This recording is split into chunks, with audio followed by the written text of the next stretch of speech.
lots of story to tell. Tales, tales, who has a tale?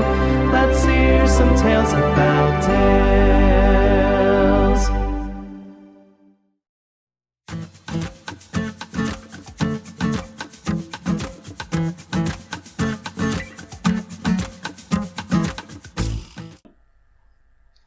Welcome to Auburndale Public Library for our summertime program, Tales and Tales. And that's animal tales and story tales. Ooh. We're going to have a lot of fun this summer.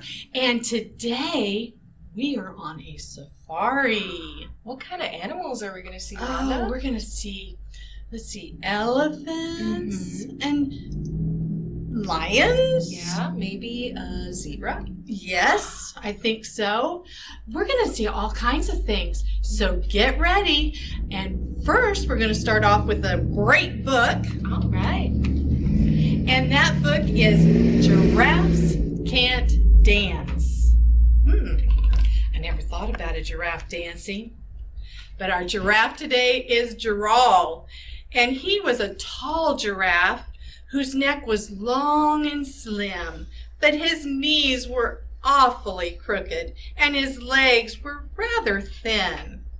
He was very good at standing still and munching shoots off of trees, but when he tried to run around, he buckled at the knees. Now, every year in Africa, they hold the jungle dance, where every single animal turns up to skip and prance. And this year, when the day arrived, poor Gerald felt so sad because when it came to dancing, he was really very bad. The warthogs, they started waltzing. The rhinos, they rocked and rolled. The lions, they danced a tango that was elegant and bold. The monkeys, they all did the cha-cha with a very Latin feel. And 8 baboons then teamed up for a splendid Scottish reel.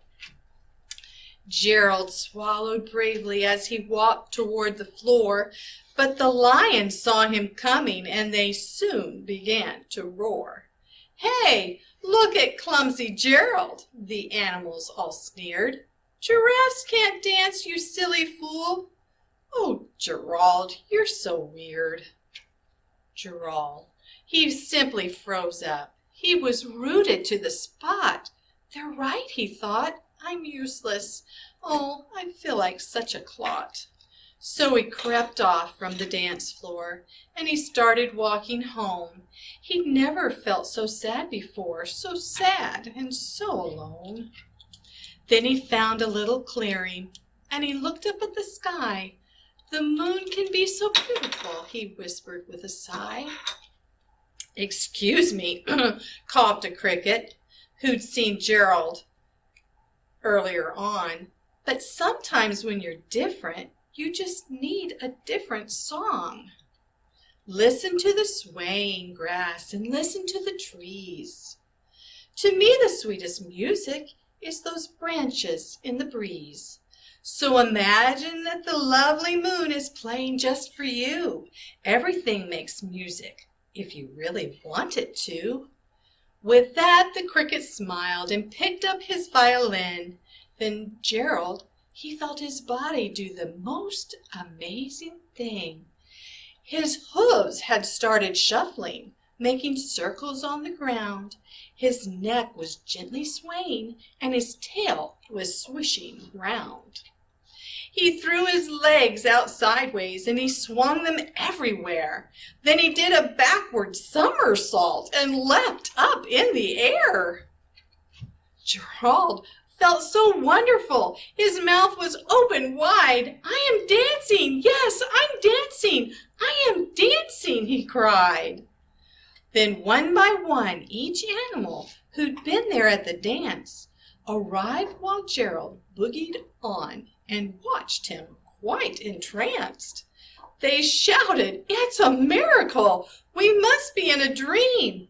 Gerald's the best dancer that we've ever seen. How did you learn to dance like that?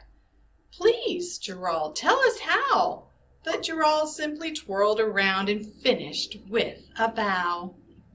Then he raised his head and looked up at the moon and stars above.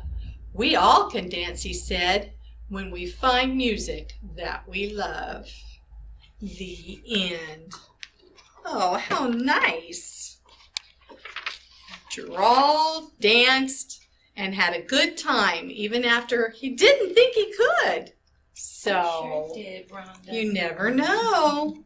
Well, we're going to sing a song. You know the tune of this song, so sing with us. If you're an elephant and you know it, stomp your feet. If you're an elephant and you know it, stomp your feet. If you're an elephant and you know it, and you really want to show it, if you're an elephant and you know it, stomp your feet. If you're a lion and you know it, give a roar. Roar. If you're a lion and you know it, give a roar. Roar. If you're a lion and you know it, and you really want to show it, if you're a lion and you know it, give a roar. Roar. Ooh, super scary. Ooh. All right. And we've got one more book for you. And this time we are going to meet Big Little Hippo. And this is by Valerie Gorbachev.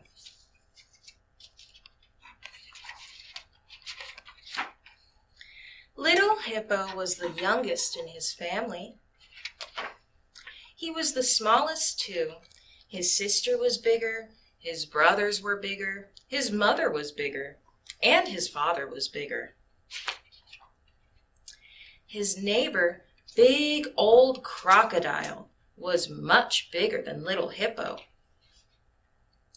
And Very Tall Giraffe, who would come to the river for a drink, was much, much bigger. And of course, Giant Elephant was much, much, much bigger. Everyone is bigger than me, grumbled Little Hippo. Mommy, why am I so little? Asked Little Hippo. Don't worry, said his mother. You'll grow up to be big just like your daddy and me. But I don't want to wait, said Little Hippo. I want to be big right now. Little Hippo felt like the smallest creature in the world as he walked between giant trees and tall, tall thickets of grass. Just then, Little Hippo saw a baby beetle lying helplessly on his back.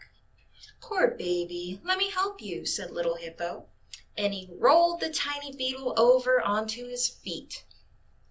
Thank you, Big Hippo, said the beetle's family. You were very kind to help our baby. Wow, exclaimed Little Hippo.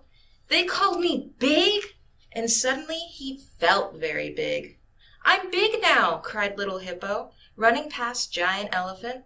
I'm big now, cried Little Hippo, running past Tall Giraffe.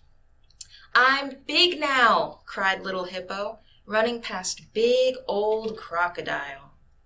Mommy, Mommy, I'm big now, he cried, and he told her all about the baby beetle he had helped. How wonderful, said his mother. You are growing up.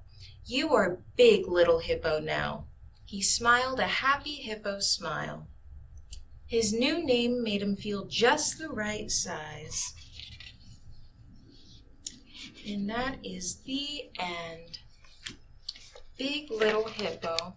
Oh. Oh, how very sweet. Our Big Little Hippo. All right, now we're going to meet some more jungle friends. Are you ready, Rhonda? I'm ready. Ooh, got our binoculars ready. And let's see what we find. 5 little jungle friends and not one more. Lion prowled away. Lion. Uh-oh. There he is. And how many does that leave? 4.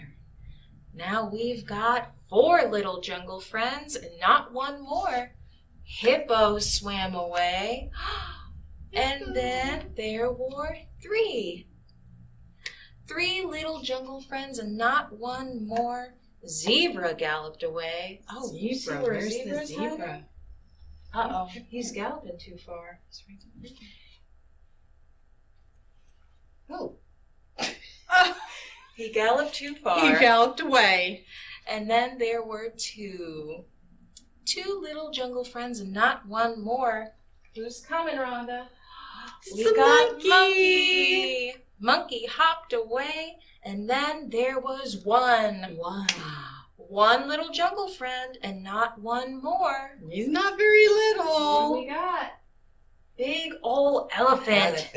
Elephant stomped away, and then there were none. None.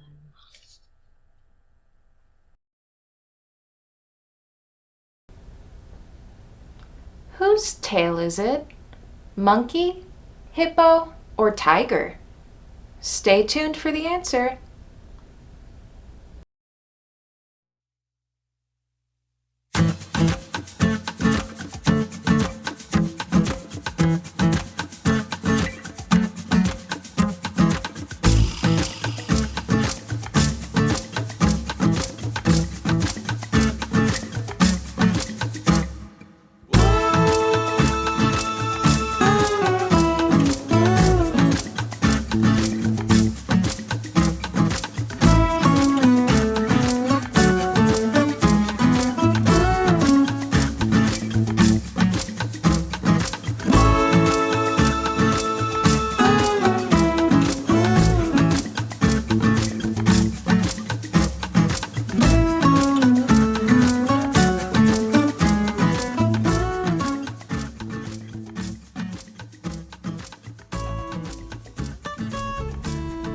Whose tail is it?